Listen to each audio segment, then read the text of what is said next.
கருவேப்பிலை சட்னி பண்ண போகிறேன். அதுக்கு எண்ணெய் ஊற்றி எண்ணெய் காஞ்சிருச்சு. சின்ன வெங்காயம் சேர்த்துக்கிறேன்.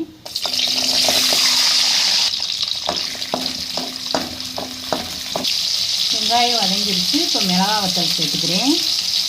3 உரைக்காத மிளகா வத்தல் சேர்த்துருக்கேன் கலருக்காக. 3 காரமான மிளகா வத்தல், கடலைப்பருப்பு, உளுத்தம்பருப்பு,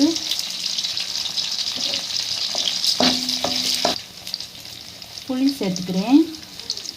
இந்த சட்னிக்கு புளி சேர்த்தாத்தே டேஸ்ட்டாக இருக்கும்.